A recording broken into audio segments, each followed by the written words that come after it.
নমস্কার, আপনারা দেখছেন সবার খবর। আপনাদের সঙ্গে আমি রাখি। বিস্তারিত খবরে যাওয়ার আগে দেখে নেব সংবাদ শিরোনাম। মালদা আইটিআই প্রধানমন্ত্রী ন্যাশনাল অ্যাপ্রেন্টিসশিপ মেলায় তাৎক্ষণিক ইন্টারভিউয়ের মাধ্যমে কর্মসংস্থানের সুযোগ প্রদান। সীমান্তে তার কাটার বেড়া দিতে জমি অধিগ্রহণের কাজ তোড়জোড়। 25 দিনের মধ্যে জমি তুলে দেওয়া হবে বিএসএফ এর হাতে। ফাঁকা বাড়িতে ভয়াবহ চুরি, সর্বস্ব নিয়ে চম্পট দুষ্কৃতীরা। ঘটনায় জোর চাঞ্চল্য আইহোর হাটখোলা এলাকায়। চারজন সুপার স্পেশালিটি হাসপাতাল পরিদর্শনে বিজেপি নেতৃত্ব খতিয়ে দেখলেন চিকিৎসা পরিষেবা সহ হাসপাতালের বিভিন্ন দিক। আসছি বিস্তারিত খবরে। পশ্চিমবঙ্গ সরকারের technical education training and skill development ডিপার্টমেন্টের উদ্যোগে মঙ্গলবার মালদা আইটিআই হয়ে গেল প্রধানমন্ত্রী ন্যাশনাল অ্যাপ্রেন্টিসশিপ মেলা অর্থাৎ জব ফেয়ার। মালদা জেলা প্রশাসনের সহযোগিতায় এবং মালদা আইটিআই এর ব্যবস্থাপনায় এদিন এই জব ফেয়ার মেলা অনুষ্ঠিত হয়। এতে ITI, polytechnic, VTC, short term skill এবং অন্যান্য শিক্ষায় শিক্ষিত ছেলেমেয়েরা কাজ এবং প্রশিক্ষণের জন্য ভিড় জমান। মালদা আইটিআই কলেজে অ্যাপ্রেন্টিসশিপ জব ফেয়ার যেটা ছিল সেটার জন্য আমি এখানে এসেছিলাম। এখানে আসার পর দেখলাম যে সব ছেলেমেয়ে অনেক আছে, সবাই যেহেতু আজকাল তো কাজের জন্য সবাই আসে, ছুটে আসে রোজগারের জন্য। যেহেতু আমাদের পশ্চিমবঙ্গে কোনো সেরকম কাজের সুবিধা নাই, তার কারণে আমাদের মালদা জেলায় যেটা জব ফেয়ার হচ্ছে অ্যাপ্রেন্টিসশিপ মেলা, সেটা সব অনেকেই এখানে ওই জন্য এসছে আর কি। আমি এসছি এখানে দেখতে যাই, যদি আমাদের সেরকম একটা কোনো কাজ ভালো কাজ মিলে তাহলে আমি অবশ্যই সেটা আমি করতে পারবো, করতে পারবো। ওই জন্য আমি এখানে এসছি, দেখলাম 3-4 জায়গায় দেখলাম। দেখার পর আমি এক জায়গায় সিলেকশন হয়েছি। সিলেকশন হওয়ার পর আমি এখানে এসে বসে আছি, আমার হলে সেখানে আবার কাজের জন্য চেষ্টা করব। প্রধানমন্ত্রী ন্যাশনাল অ্যাপ্রেন্টিসশিপ মেলার উদ্বোধনী অনুষ্ঠানে উপস্থিত ছিলেন মালদা আইটিআই এর প্রিন্সিপাল সৌরভ পাল, হবিবপুর আইটিআই এর প্রিন্সিপাল কৌস্তব ভট্টাচার্য, আইএমসির চেয়ারম্যান সুভাষ হালদার সহ অন্যান্যরা। পশ্চিমবঙ্গ সরকারের technical education training and skill development ডিপার্টমেন্টের উদ্যোগে আয়োজিত প্রধানমন্ত্রী ন্যাশনাল অ্যাপ্রেন্টিসশিপ মেলা সম্পর্কে মালদা আইটিআই এর প্রিন্সিপাল সৌরভ পাল জানান, এখানে ITI, polytechnic, VTC, short term skill এবং অন্যান্য শিক্ষায় শিক্ষিত ছেলেমেয়েদের কাজের সুযোগ দেওয়া হবে। তাদের কাজের সুযোগ দিতে 11টির মতো বেসরকারি শিল্প সংস্থার প্রতিনিধিরা হাজির হয়েছেন। তারা কারিগরি শিক্ষায় শিক্ষিত ছেলেমেয়েদের জেলা তথা রাজ্যের বিভিন্ন জেলা এবং ভিন রাজ্যেও কাজের সুযোগ দেবেন, ফলে শিক্ষিত ছেলেমেয়েরা উপকৃত হবেন। আজকে 19শে মে আমাদের এখানে গভর্নমেন্ট আইটিআই মালদাতে প্রধানমন্ত্রী ন্যাশনাল অ্যাপ্রেন্টিসশিপ মেলা অনুষ্ঠিত হচ্ছে এবং তার জন্য প্রায় 13টা ইন্ডাস্ট্রি আসার কথা এবং এখনও অবধি তারা এসে পৌঁছেছে। মোটামুটি 9টা মতো ইন্ডাস্ট্রি এসে পৌঁছেছে, আরও 1-2 ইন্ডাস্ট্রি কথাবার্তা বলেছি তারা আসছে। তো ক্যাম্পাসে অলরেডি 10-11খানা ইন্ডাস্ট্রি আমরা পার্টিসিপেট করছে এখনও অবধি এবং স্টুডেন্ট সংখ্যা এখনও অবধি অ্যারাউন্ড 150 ক্রস করে গেছে।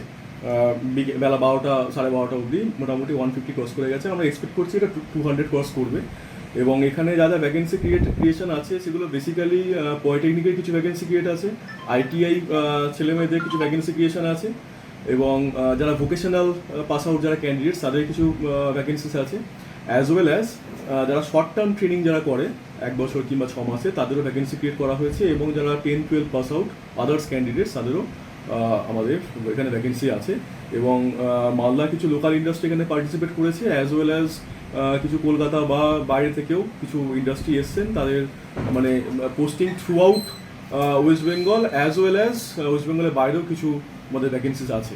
তো মোটামুটি পার্টিসিপেন্ট সংখ্যা এখনো অবধি ভালোই, খারাপ কিছু না।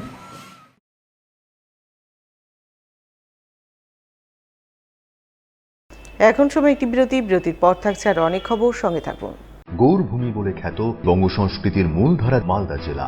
অঞ্জলি জুয়েলার্সের নবতম শোরুম এবার মালদায়। অঞ্জলির নতুন ঠিকানা রথবাড়ির কাছে মালদা টাউনের রবীন্দ্র এভিনিউয়ে। অঞ্জলি এখানেও আপনাদের পছন্দের কথা মাথায় রেখে তৈরি করেছে নিত্য নতুন ডিজাইনের সোনার গয়না, হীরের গয়না, রূপোর গয়না, মুক্ত এবং কস্টিউম জুয়েলারি। রয়েছে গ্রহরত্ন এবং জুয়েল প্লাস স্কিমের সুবিধা। অঞ্জলি জুয়েলার্স সবার জন্য।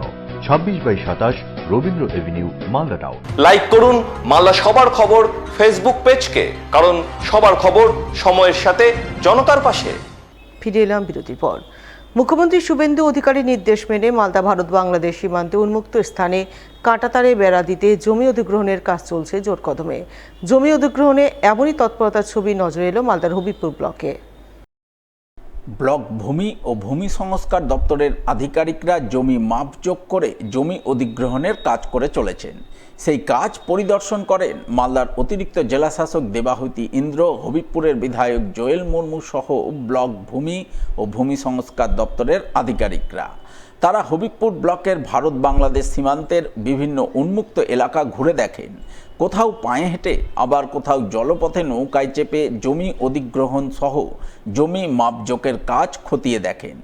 এই প্রসঙ্গে হবিবপুরের বিধায়ক জোয়েল মুর্মু জানান, কেন্দ্রীয় সরকার দীর্ঘদিন ধরেই সীমান্তে কাঁটাতারের বেড়া তৈরির জন্য আগের রাজ্য সরকারকে জমি অধিগ্রহণ করে বিএসএফের হাতে তুলে দেওয়ার নির্দেশ দিয়েছিল, কিন্তু আগের সরকার টালবাহানা করে জমি অধিগ্রহণ করেনি। তাই নতুন রাজ্য সরকার ক্ষমতায় আসার পরে মুখ্যমন্ত্রী শুভেন্দু অধিকারী সীমান্তে তারকাটার বেড়া তৈরির জন্য ৪৫ দিনের মধ্যে জমি অধিগ্রহণ করে বিএসএফের হাতে তুলে দেওয়ার নির্দেশ দিয়েছেন। সেই নির্দেশ মতো কাজ চলছে জোর কদমে। এখানে তিনি টিএমসি সরকার ছিলেন, এখানে তিনি কিন্তু জমি অধিগ্রহণ করলেন না বলে কেন্দ্র সরকার আজকে বিএসএফদের বড় বড় আজকে ঘর বা এইখানে ফিনিশিংয়ের কাজ হয়নি। আজকে আমাদের কেন্দ্র সরকার যে তারা যথেষ্ট সহযোগিতা করছে, আর সহযোগিতা করার পর আমাদের যেদিন মুখ্যমন্ত্রী মানবিক মুখ্যমন্ত্রী শুভেন্দু অধিকারী মহোদয় তিনি সাথে সাথে ঘোষণা হওয়ার পর তিনি বর্ডার ফেন্সিংয়ের মধ্যে আলোচনা করলেন যে ডিএমদেরকে এবং এসপিদেরকে এবং সমস্ত আধিকারিকদের তাদেরকে বলল যে ৪৫ দিনের মধ্যে সমস্ত জমিকে অধিগ্রহণ করে কেন্দ্রের হাতে তুলে দিতে হবে। এই ইমিডিয়েটলি কাজ চালু করতে হবে। আর তার জন্যে আমরা আমাদের পক্ষ থেকে বিএলআরও সাহেব এবং যতগুলো আমাদের ল্যান্ড অফিসার আছেন এবং এডিএম এলআর ম্যাডাম, তিনিও আমাদের সঙ্গে পরিদর্শনে ছিলেন। এই প্রসঙ্গে অতিরিক্ত জেলাশাসক দেবাহুতি ইন্দ্র জানান, জমি অধিগ্রহণের কাজ কেমন চলছে তা পরিদর্শন করলেন। আশা করছেন ২৫ দিনের মধ্যেই জমি অধিগ্রহণ করে বিএসএফের হাতে তুলে দিতে পারবেন। আজকে আমরা স্পটগুলো ভিজিট করছিলাম। আমাদের 12টা টিম যেহেতু কাজ করছে, আমরা সেই স্পটগুলো দেখছিলাম যে কীভাবে তারা মেজারমেন্ট করছে বা ভেরিফিকেশনের যে কাজটা হচ্ছে। এখন অবধি কি পজিশন স্যার দেখেন? দাঁড়ান, এখনও খানিকটা এগিয়েছে, আমাদের কিছুটা তো দেওয়া হয়ে গেছে 10 একর মতো, আর তার বাইরে এখনও অলমোস্ট আমাদের বৈষ্ণবনগর পার্টটা মানে কালিয়াচক 3 পার্টে আমরা 19 একর মতো রেডি করেছি। 19 একর না, 19 কিলোমিটার হয়ে যাবে 19, আর এখানে কিছুটা রেডি হচ্ছে। 15 একর মতো তো হয়েই যাবে আশা করছি। এখনও পর্যন্ত আমাদের যা মানে ফিজিক্যাল ভেরিফিকেশন চলছে, তাতে এখন আমরা আগামী কয়েকদিনের মধ্যে অ্যাটলিস্ট 25 একর মতো করতে পারবো রেজিস্ট্রেশন। আর কালিয়াচকটা কবে শুরু হবে? কালিয়াচকে ফিজিক্যাল ভেরিফিকেশনের কাজটা শেষ হয়েছে, এখন অফিসিয়াল কাজগুলো চলছে। কালিয়াচকটা আমরা তাড়াতাড়ি শেষ করার চেষ্টা করছি।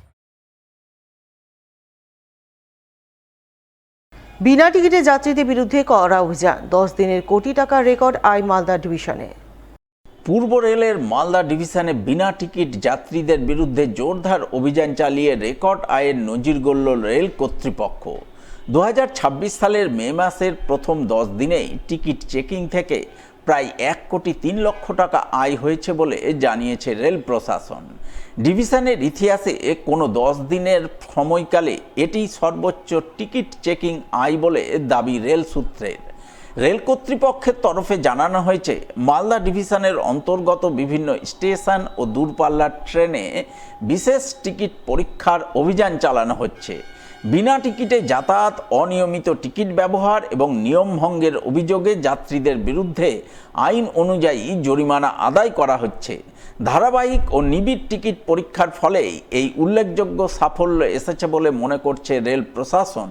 পূর্ব রেলওয়ে মালদা ডিভিশনের senior divisional commercial manager Kartik Singh জানান, চলতি বছরের মে মাসের প্রথম 10 দিনের টিকিট চেকিং আয় আগের সময়ের তুলনায় প্রায় 281.44% বেশি। অঙ্কের হিসাবে 1,03,00,000 টাকা আয় হয়েছে। মূলত ফরাক্কা, আজিমগঞ্জ সহ একাধিক ছোট ছোট স্টেশনে এই অভিযান চালানো হয়। ফলে একদিকে যেমন রেলের রাজস্ব বৃদ্ধি পাচ্ছে, অন্যদিকে যাত্রীদের মধ্যেও নিয়ম মেনে চলার প্রবণতা বাড়ছে। এই ডিভিশনে টিকিট চেকিংয়ে আমরা 1 মে থেকে স্পেশাল ড্রাইভ নিয়েছিলাম। ওই ড্রাইভতে প্রত্যেক ট্রেন বা ছোট স্টেশনগুলোকে আমরা চেক করেছি। এই চেকিংয়ে আমরা যে জরিমানা তুলতে পারেছি সেটা এখন 1.03 crore হয়েছে, যে গত বছর অনলি 26 লাখ ছিল। সেখানে আমরা 281% এক্সেস জরিমানা উসুল করতে পেরেছি।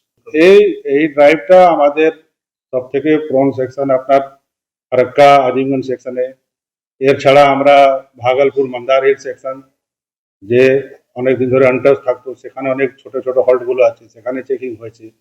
এর ছাড়া আপনার ভাগলপুর কিউল সেকশন, প্রায় সব সেকশনে আমরা টাচ করেছি। এর ছাড়া মেল এক্সপ্রেস, প্যাসেঞ্জার ট্রেন সব দিকেই আমরা চেকিং করে এই সফলতা পেয়েছি।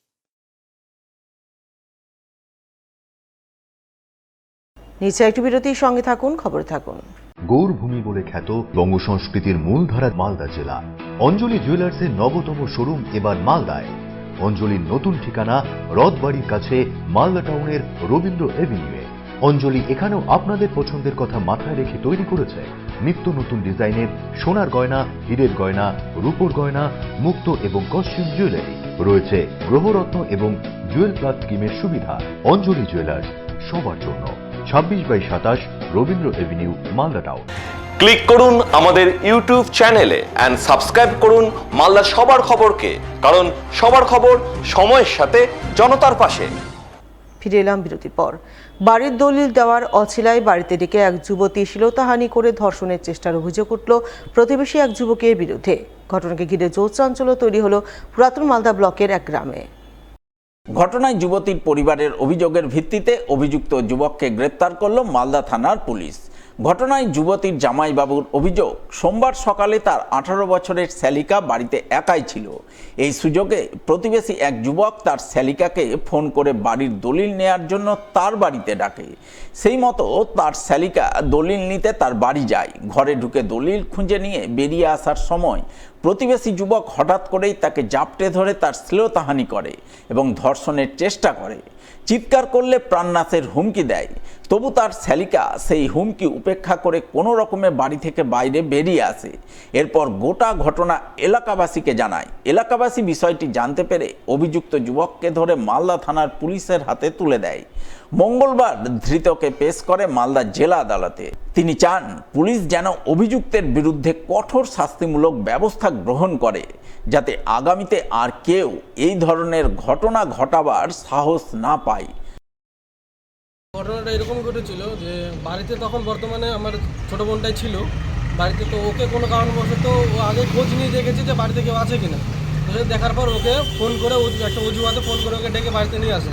নিয়ে এসে কিছু কাগজপত্রের ব্যাপার ছিল, তো কাগজপত্র ওকে খুঁজতে বলে। ও যখন কাগজটা খুঁজছিল, যে কাগজটা ওদের আর কি মেনলি দরকার সেই কাগজটা আগে থেকেই সরিয়ে রেখেছে। কাগজপত্র যখন খুঁজে হয়ে গেল, খুঁজে পাচ্ছে না, তখন ওই নিজে থেকে একটা কাগজপত্র দেখতে বলছে, দেখতে এই কাগজটা কিনা। ওই যখন বলছে হ্যাঁ এই কাগজটাই, বলছে ঠিক আছে তাহলে নিয়ে যাই আমি। ওই যখন বেরোতে যায় তখন ওকে জোর জবরদস্তি করে ওকে মানে বুঝতে পারছেন জোর জবরদস্তি করে ওকে ধরে রাখে এবং ওর সঙ্গে শ্লীলতাহানি করার চেষ্টা করে। এবার ওই যখন চিৎকার চেঁচামেচি শুরু করে তখন ওর বাড়িতে একটা সাউন্ড সিস্টেম বক্স ছিল, সেটা জোরে সাউন্ড দিয়েছে, বাইরে আওয়াজ না যায়। তারপরেও যখন ওই জোরে চিল্লাচিল্লি করছিল তখন ওর ঘরে একটা রামদাও রাখা ছিল, বড় দিকে হাতুয়া রাখা ছিল। সেটা দিয়ে ওকে ভয় দেখাচ্ছে, ওর উপরে হাওয়াতে চালাচ্ছে, ভয় দেখাচ্ছে যে তুই যদি চিল্লাস তো তোকে মার্ডার করে দেবো, তোকে খুন করে দেবো, কেউ খবর পাবে না। তো ওই যে ভয়, এখন একটা বাচ্চা মেয়ে ভয় আর কী করবে। তো ভয় যখন ওই জিনিসটা বুঝতে পারছে, মানে একটু শান্ত হলো, তখন ওর উপর কি জোর জবরদস্তি করার চেষ্টা করছে। কোনো মতে যখন ও একটু সুযোগ পেলো, ওকে ধাক্কা দিয়ে বাইরে বেরিয়েছে, চিৎকার চেঁচামেচি করে গ্রামবাসীকে ডাকে এবং নিজে ঘরে গিয়ে লুকিয়ে যায়। ঠিক আছে, এই হচ্ছে ঘটনা। তারপরে গ্রামবাসী যখন জানতে পারে, তো গ্রামবাসী যখন ঘরে যায়, তো ঘরে গিয়ে দেখে ছেলে বাড়িতে আছে, লাউড সিস্টেম বাজিয়ে রেখেছে এবং হাতে লাঠি আর সাইডে হাসুয়াবাস এগুলো নিয়ে ওই ওখানে বসে আছে। এবার আমাদের বক্তব্য হচ্ছে, একটা এইটুকু বাচ্চা মেয়ের যখন এত বড় একটা ঘটনা ঘটলো, এর জন্য আমরা আইনি শাস্তির জন্য আমরা আবেদন করেছি। এই যে আমাদের কাছে চার্জশিট রয়েছে, আমরা আবেদন করেছি। কিন্তু এখন আমরা চাইছি যে ওর যেন এমন শাস্তি হয় যেন ওই দ্বিতীয়বার কোনো মহিলা বা কোনো মেয়ের গায়ে হাত দেওয়ার আগে অন্তত এইটুকুটা ভাবে, ঠিক আছে, যে এরপরে আমার এর পরিণামটা যে আমি যেটা ভোগ করে সেটা কী হবে। আমরা সরকারের কাছে একটা জিনিস আবেদন করছি, হয় ছেলেটার ফাঁসি হোক আর নয় যাবজ্জীবন কারণ ওই যেন আর বাইরে প্রকাশ্যে কারো মুখ না দেখতে পারে, প্রকাশ্যে আলো না দেখতে পারে।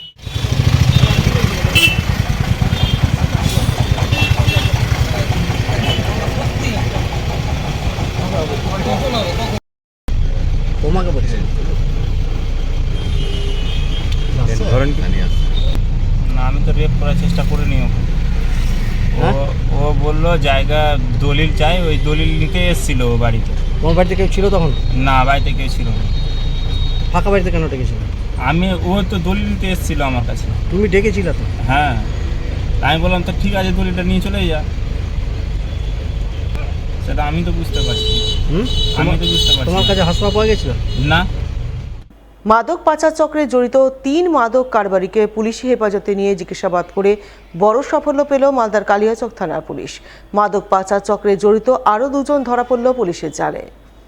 পুলিশ সূত্রে জানা গেছে, ধৃত 2 মাদক পাচারকারীর মধ্যে একজনের নাম সেক্তার শেখ, বয়স 43 বছর, এবং অপরজনের নাম সানিরুল শেখ ওরফে মিঠু, তার বয়স 30 বছর। দুজনেরই বাড়ি কালিয়াচক থানার নারায়ণপুর এলাকায়। উল্লেখ্য, গত রবিবার রাতে কালিয়াচক থানার পুলিশ গোপন সূত্রে খবর পেয়ে কালিয়াচকের ইমাম জাগির দক্ষিণ লক্ষ্মীপুর এলাকায় নিষিদ্ধ মাদকের বেআইনি কারবারের বিরুদ্ধে অভিযান চালিয়ে বড়সড় সাফল্য পায়। প্রায় কোটি টাকার মাদক সহ শাহাদাত শেখ এবং ইব্রাহিম শেখ নামে 2 জনকে গ্রেপ্তার করে। তাদের সোমবার আদালতের মাধ্যমে পুলিশি হেফাজতে নিয়ে জিজ্ঞাসাবাদ করে আরও বেশ কিছু তথ্য পায় পুলিশ, এবং মাদক পাচার চক্রে জড়িত থাকার ঘটনায় 2 জনের নাম উঠে এসে। তার ভিত্তিতে সোমবার রাতে কালিয়াচক থানার পুলিশ নারায়ণপুর এলাকায় অভিযান চালিয়ে সেক্তার শেখ এবং সানিরুল শেখকে গ্রেপ্তার করে। মঙ্গলবার ধৃতদের পেশ করে মালদা জেলা আদালতে।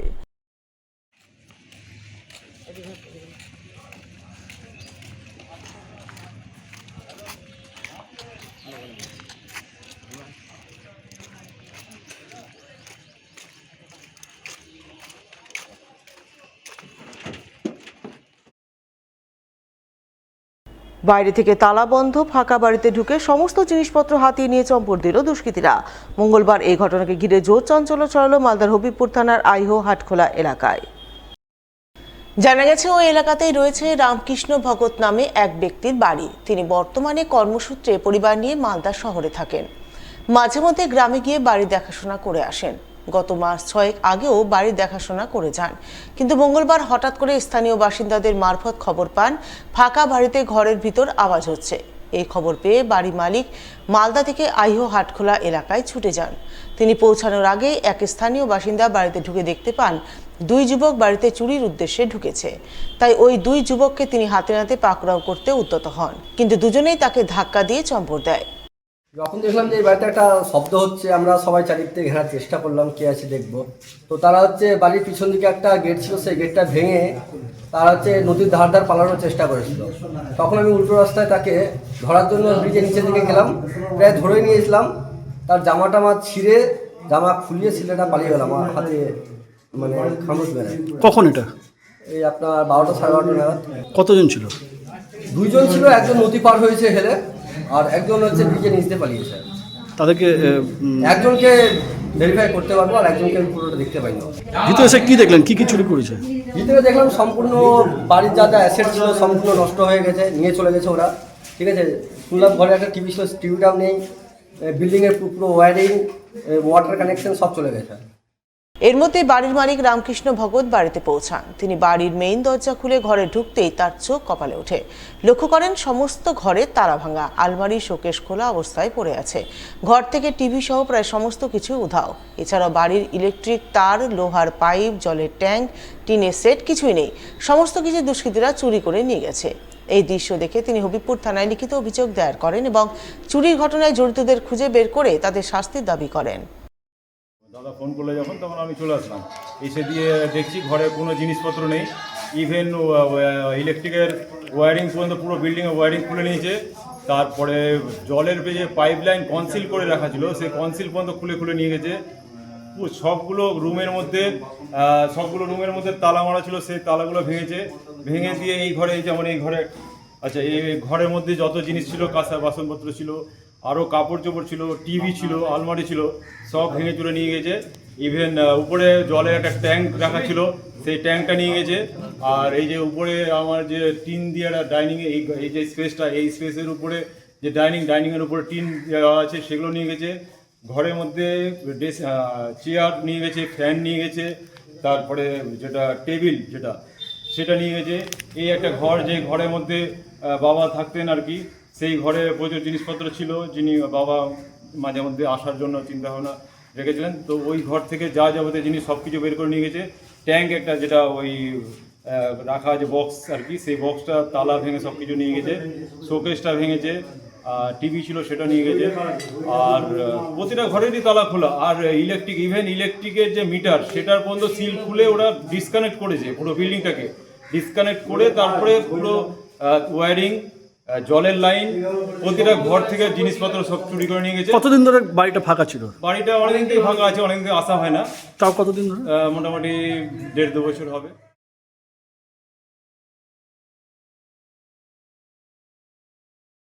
নিচে একটি বিরতির সঙ্গে থাকুন। ক্লিক করুন আমাদের ইউটিউব চ্যানেলে এন্ড সাবস্ক্রাইব করুন মালদার সবার খবরকে, কারণ সবার খবর সময়ের সাথে জনতার পাশে।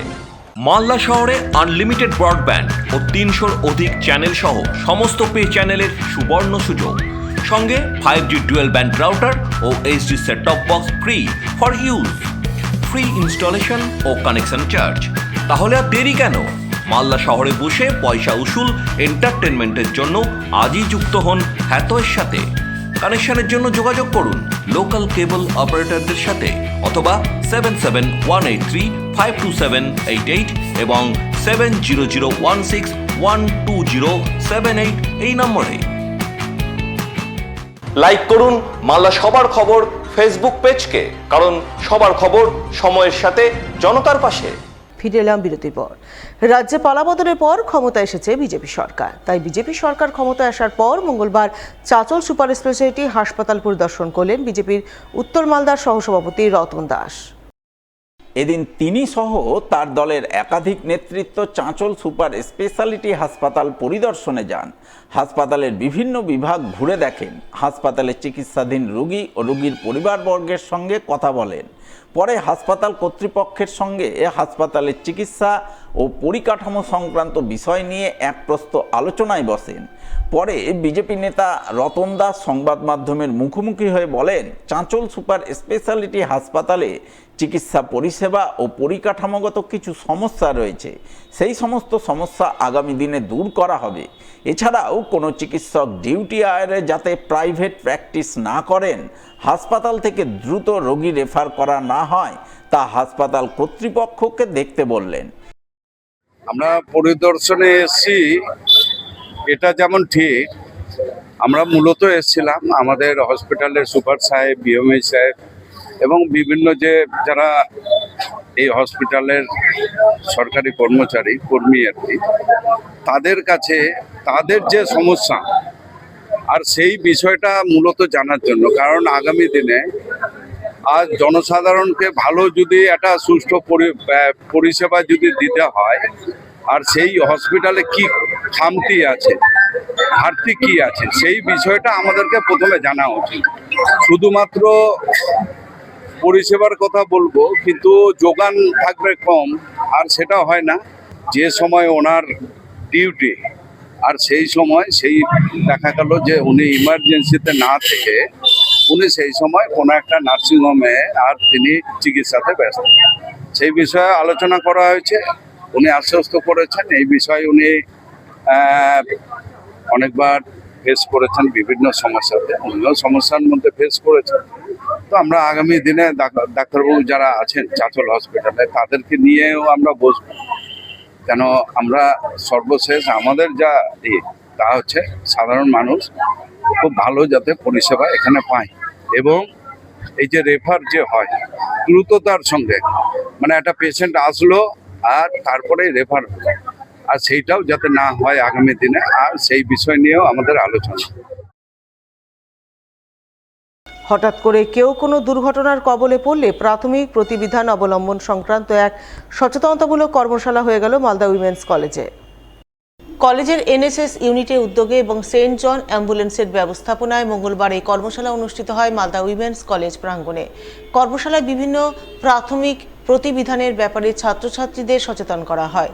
এদিনের এই কর্মশালায় উপস্থিত ছিলেন মালদা উইমেন্স কলেজের প্রোগ্রাম অফিসার, সেন্ট জন অ্যাম্বুলেন্সের লেকচারার সহ অন্যান্যরা। আজ থেকে মূলত আমাদের ভারত সরকারের যে ক্রীড়া এবং যুব দপ্তর রয়েছে, যাদের একটি নির্দিষ্ট কর্মসূচি রয়েছে এনএসএস বা জাতীয় সেবা প্রকল্প।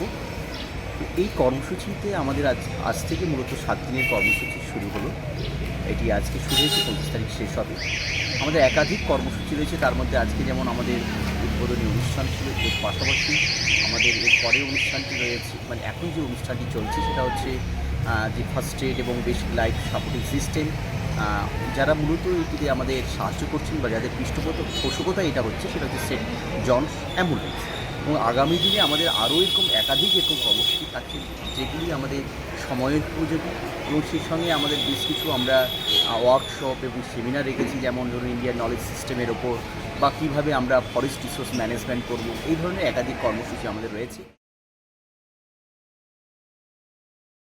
শেষ করার সংবাদ শিরোনাম আরও একবার। মালদা আইটিআই প্রধানমন্ত্রী ন্যাশনাল অ্যাপ্রেন্টিসশিপ মেলায় তাৎক্ষণিক ইন্টারভিউয়ের মাধ্যমে কর্মসংস্থানের সুযোগ প্রদান। সীমান্তে তার কাটায় বেড়া দিতে জমি অধিগ্রহণের কাজ তোড়জোড়, 25 দিনের মধ্যে জমি তুলে দেওয়া হবে বিএসএফ এর হাতে। ফাঁকা বাড়িতে ভয়াবহ চুরি, সর্বস্ব নিয়ে চম্পট দুষ্কৃতীরা, ঘটনায় জোর চাঞ্চল্য আইহোর হাটখোলা এলাকায়। চাচল সুপার স্পেশালিটি হাসপাতাল পরিদর্শনে বিজেপি নেতৃত্ব, খতিয়ে দেখলেন চিকিৎসা পরিষেবা সহ হাসপাতালের বিভিন্ন দিক। এখনকার মতো এই পর্যন্তই। পরবর্তী সবার খবর দেখুন ঠিক 1 ঘন্টা পর। নমস্কার।